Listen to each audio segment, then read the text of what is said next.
आप लोगों ने मुगल वंश में लास्ट बिंदु देखा था कि आपको कि सबसे पहले शासक बाबर का पुत्र हुमायूं, जिसको कि याद कीजिएगा जरा सा कि आपको कल हिंदू का एक पर्व है रक्षाबंधन, जिसमें कि आपने जाना था कि हुमायूं को राखी जो है कौन भेजी थे? कर्णावती, चित्तौड़ के रानी। उसके पति कौन?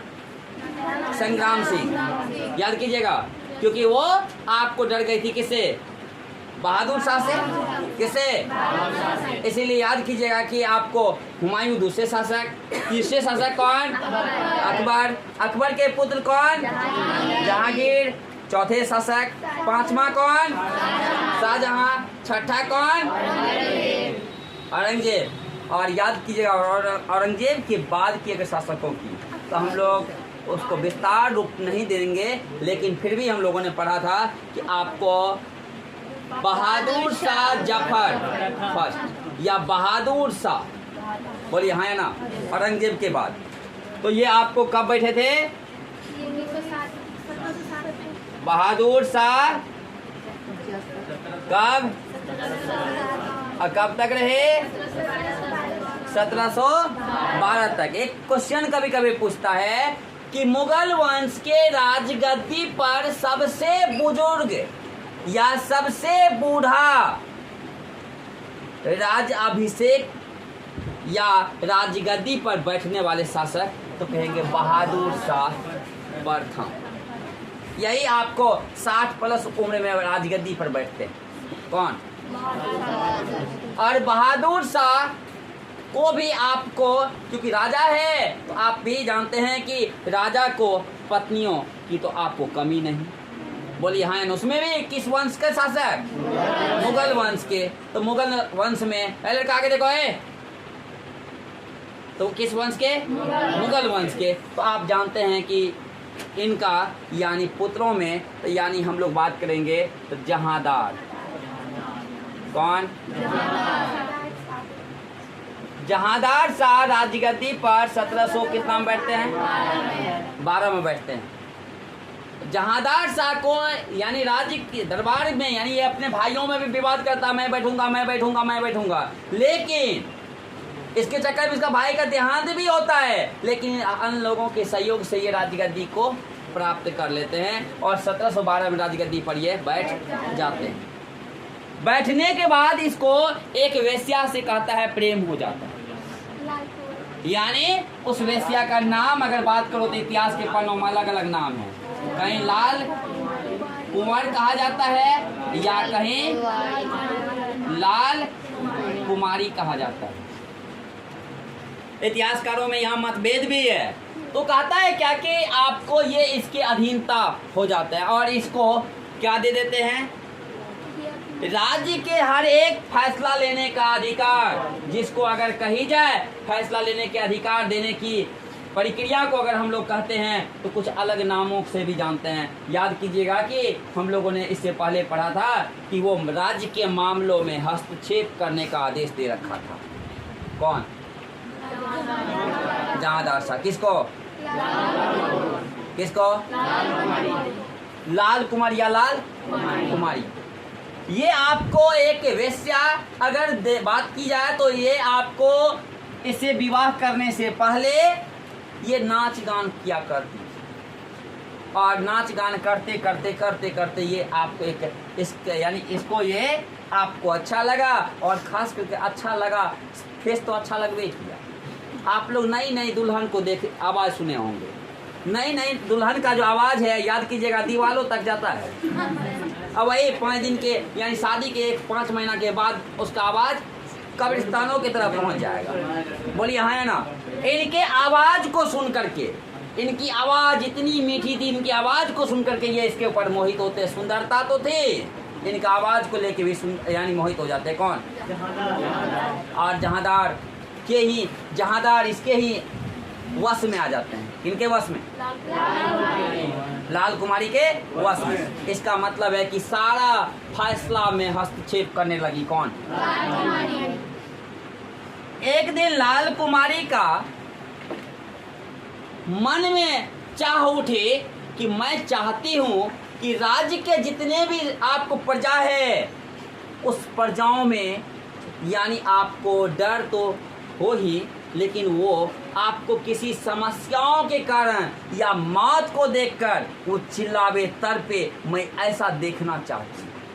और ये बात कह बैठे लाल कुमारी ने किसको? और जहांदार उसका ये बात ना माने, क्योंकि जहांदार को अगर उस समय में कह देती कि सुनिए ना, आपका ये गाल अच्छा नहीं लगता, काट के हटा दीजिए, हमको लगता है कि ये काट के हटा देता।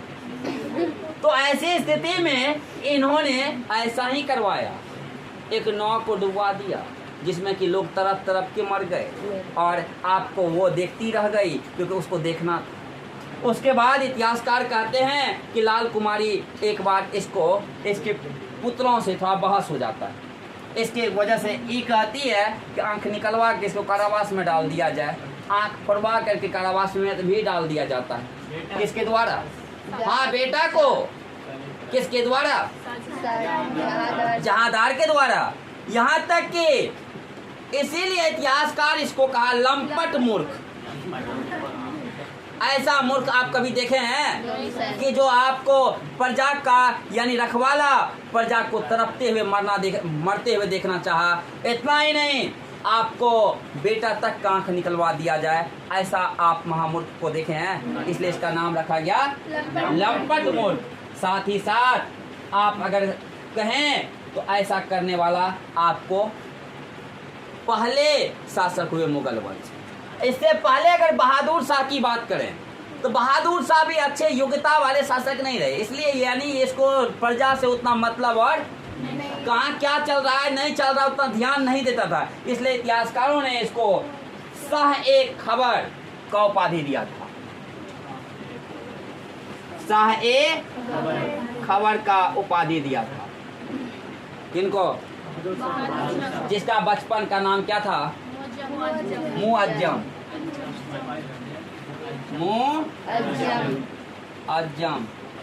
इनका बहादुर शाह का। और ये लंपट मूर्ख कौन हो गए?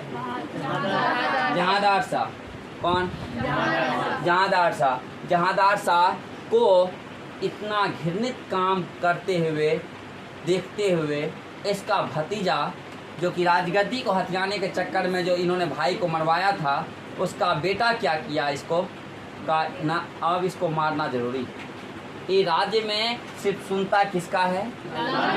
लाल कुमारी। ये एक आपको नृत्य करने वाली एक वेश्या औरत का ही आवाज यानी बात को मानता है ना, अब इसको मारना जरूरी है। इसीलिए इसको अगले ही साल क्या किया? तो राजगद्दी से हट गए। कौन? कौन? जहांदार शाह। और आपको इसको मारे कौन थे? फर्रुखसियर के सहयोग से। फर्रुखसियर और इसमें चाचा और भतीजा का रिश्ता था और फर्रुखसियर राजगद्दी पर बैठ जाते हैं, हाँ या ना? फर्रुखसियर भी आपको अगर बात करें ना तो ऐसे इनके भी कामों में अगर की जाए तो आपको कुछ ऐसा काम हुआ जो मुगल वंश में से पहले नहीं हुआ था। किनके शासनकाल में? इसलिए इसको भी कुछ इतिहासकारों ने कुछ अलग नाम दे दिया। किनको? घृणित कायर। किसको कहा? फर्रुखसियर को।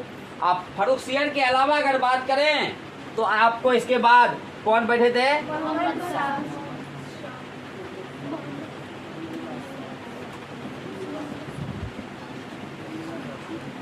कौन बैठे थे?